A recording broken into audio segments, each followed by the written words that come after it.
warahmatullahi wabarakatuh. Bismillahirrahmanirrahim.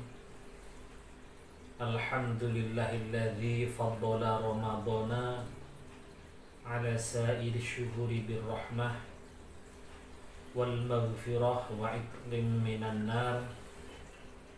Assalatu wassalamu ala sayyidina Muhammadin al-Mukhtar wa ala alihi al-athhar wa ashabihi al-akhyar adada ni'amillahi wa ifdalih.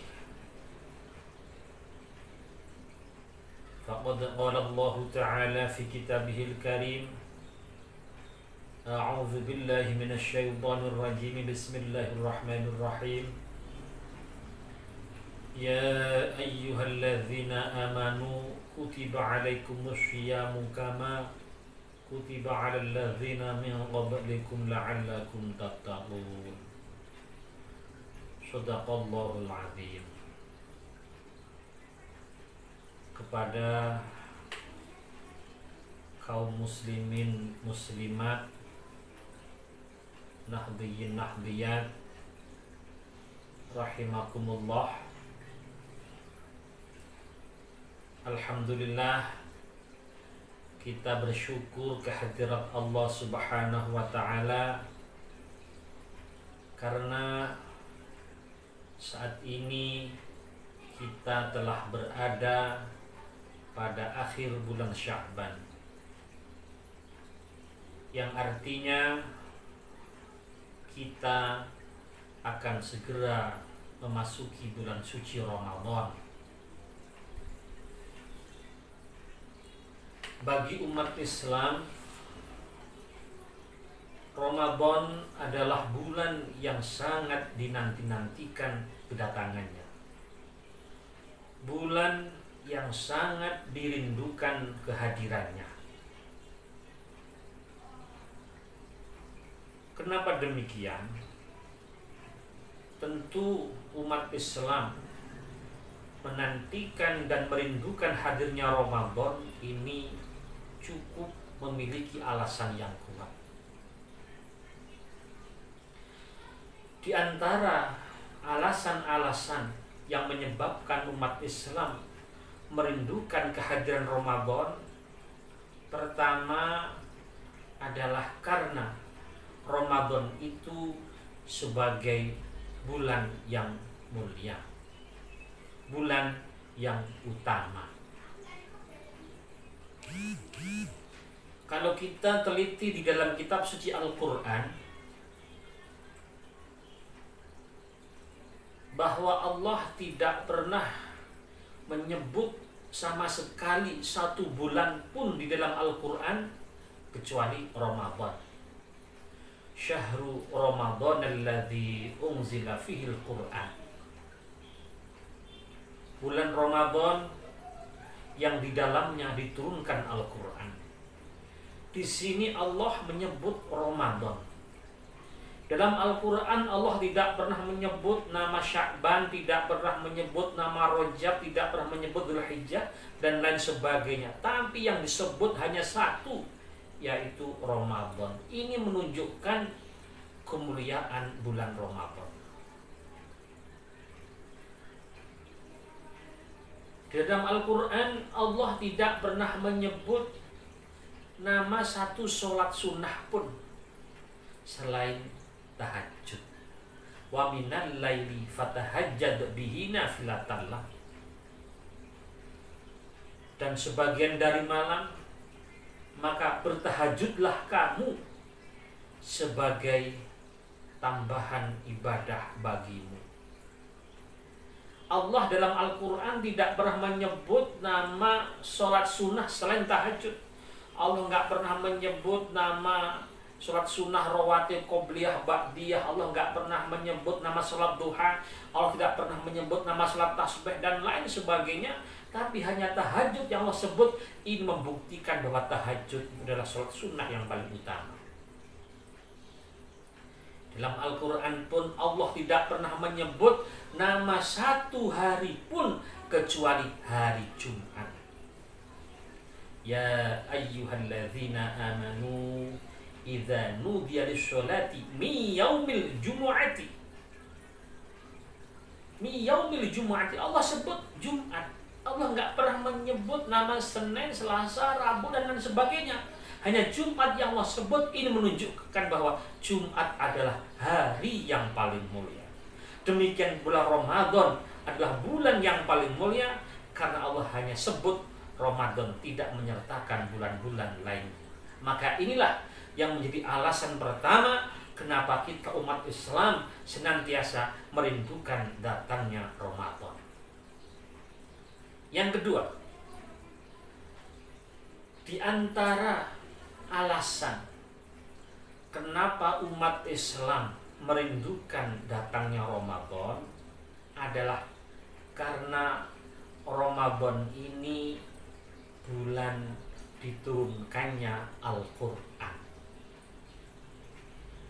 Kita tahu sendiri bahwa Al-Quran itu kitab suci umat Islam yang merangkum seluruh kitab-kitab samawi, Taurat, Zabur, Injil, dirangkum di dalam Al-Quran. Al-Quran dirangkum di dalam Al-Fatihah, Al-Fatihah dirangkum di dalam basmalahnya. Jadi umat Islam merindukan datangnya Ramadan karena di dalamnya adalah bulan diturunkannya Al-Quran.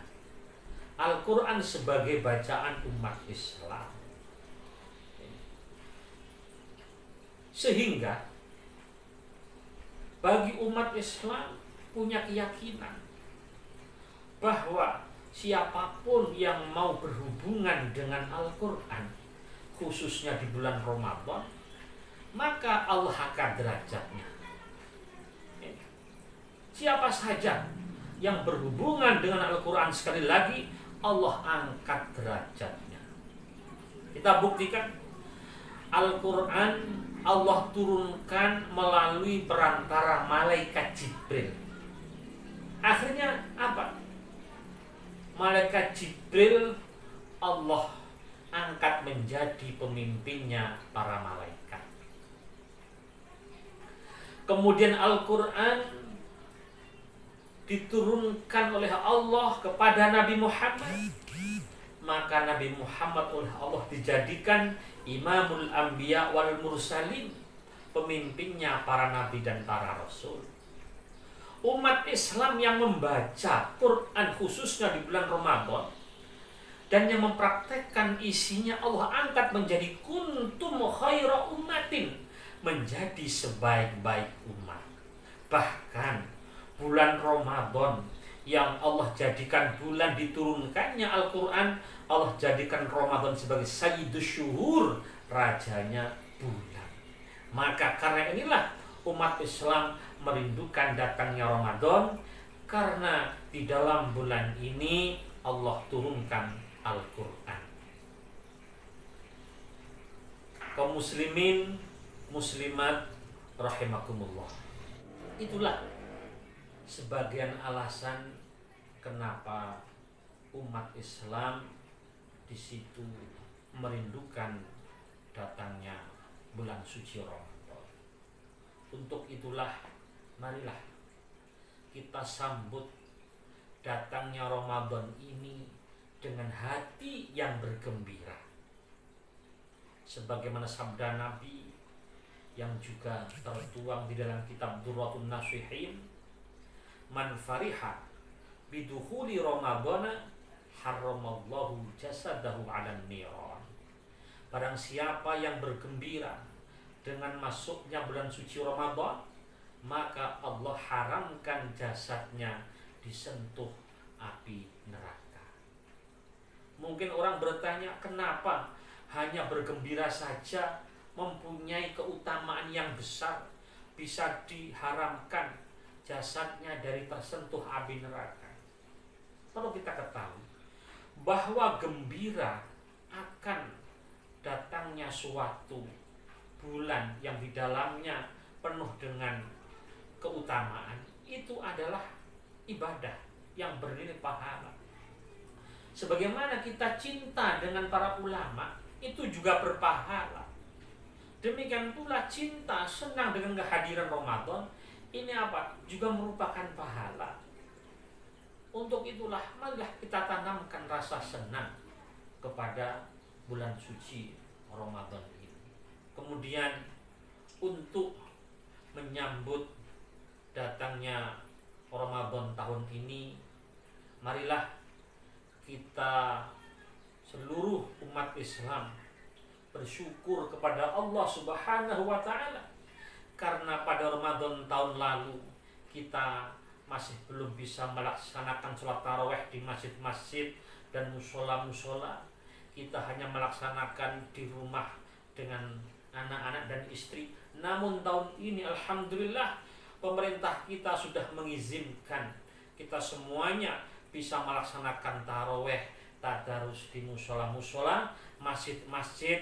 Maka merupakan nikmat yang sangat besar dari Allah Subhanahu wa taala. Walaupun toh kapasitasnya dibatasi 50%, walaupun toh di situ tidak bisa sebebas pada Ramadan sebelum pandemi ini, namun ini harus kita syukuri. Untuk itulah marilah kita sambut Ramadan dengan gembira, penuh syukur, dan semoga Allah Subhanahu wa taala memberikan kita kesehatan walafiat. Allah berikan kita semuanya panjang umur, rezeki yang berkah, sehingga kita bisa melaksanakan ibadah Ramadan sebulan penuh tanpa ada halangan suatu apapun. Demikian dari saya, kurang lebihnya mohon maaf. Marhaban ya Ramadan, marhaban syahrul syiyam, marhaban ya Ramadan, marhaban syahrul qiyam. Demikian, wallahul muwaffiq ila aqwamit thoriq. Wassalamualaikum warahmatullahi wabarakatuh.